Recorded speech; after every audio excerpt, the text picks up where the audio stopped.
तो बात करते हैं अब नायब सरकार की। मुश्किलों में घिर चुकी है इस वक्त नायब सरकार, क्योंकि मंत्रिमंडल के गठन को लेकर हाईकोर्ट में चुनौती दी गई है। जी हां, 15% से ज्यादा मंत्री बनाने के खिलाफ हाईकोर्ट में याचिका दाखिल की गई है और इस याचिका में ये आरोप है कि कैबिनेट में अधिकतम 13.5 मंत्री हो सकते हैं और हरियाणा में 14 मंत्री बने हैं, जो कि संविधान संशोधन का उल्लंघन है। तो हरियाणा की 90 सदस्यीय 15वीं विधानसभा में कुल विधायकों के 15% से ज्यादा मंत्री बनाए जाने के विरुद्ध हाईकोर्ट में जनहित याचिका दायर की गई है।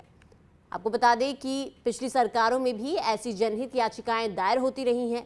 याचिका में आरोप लगाया गया है कि मंत्रिमंडल में अधिकतम मंत्री जो हैं वो 13 हो सकते हैं, मगर हरियाणा में इस समय 14 मंत्री हैं जो संविधान संशोधन का उल्लंघन करते हैं। तो 15% जो मंत्रियों की संख्या है वो होनी चाहिए और इस मामले को लेकर अब एडवोकेट जगमोहन सिंह भट्टी ने याचिका दायर की है और उन्होंने याचिका दायर करके बताया है कि संविधान के 91 संशोधन के तहत राज्य में कैबिनेट मंत्रियों की संख्या विधानसभा के कुल विधायकों की संख्या का 15% से अधिक नहीं हो सकती है। इस खबर पर पूरी जानकारी के लिए हमारे साथ हमारी संवाददाता पूजा वर्मा जुड़ चुकी हैं।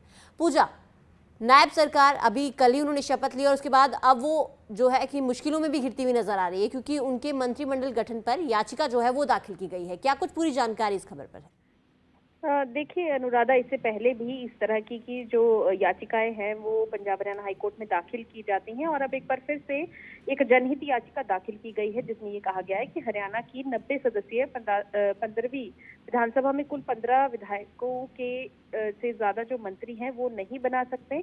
और पिछली सरकारों में भी ऐसी जनहित याचिकाएं दायर की गई हैं और ये भी आरोप लगाया गया है कि मंत्रिमंडल में अधिकतम मंत्री 13.5 हो सकते हैं, मगर हरियाणा में इस समय 14 मंत्री हैं, जो संविधान संशोधन का उल्लंघन है, यानी कि एक्ट के खिलाफ है। और इस मामले को लेकर एडवोकेट जगमोहन सिंह भट्टी ने याचिका दायर की है। संविधान के 91 संशोधन के तहत राज्य में कैबिनेट मंत्रियों की संख्या विधानसभा के कुल विधायकों की संख्या का 15% से अधिक नहीं हो सकती है, ये कहा गया है। और कहा है कि संविधान के मुताबिक ये गलत है। तो ऐसे में हरियाणा के मुख्यमंत्री नायब सैनी, अनिल विज, कंवरपाल गुर्जर, राव नरवीर सिंह, महिपाल ढांडा, विपुल गोयल, डॉक्टर अरविंद शर्मा, श्याम सिंह राणा, रणवीर गंगवा, कृष्ण कुमार बेदी, श्रुति चौधरी, आरती राव, राजेश नागर और गौरव गौतम के अलावा केंद्र सरकार व हरियाणा विधानसभा को प्रतिवादी यानी कि रिस्पोंडेंट बनाया गया है। इसमें आरोप ये भी लगाया गया कि हरियाणा सरकार द्वारा जो मंत्री पद और कैबिनेट रैंक बांटी गई है उसका सीधा असर जनता पर पड़ रहा है। विधायकों को खुश करने के लिए मंत्रियों की संख्या बढ़ाई जा रही है और उसको भुगतान जनता की कमाई से किया जाएगा। और ये भी अपील की गई है कि तय संख्या से अधिक मंत्री होने के चलते अतिरिक्त मंत्रियों को हटाया जाए। इसके साथ ही याचिका लंबित रहते उनको मिलने वाले लाभ पर रोक लगाई जाए। फिलहाल ये याचिका जो है रजिस्ट्री में है।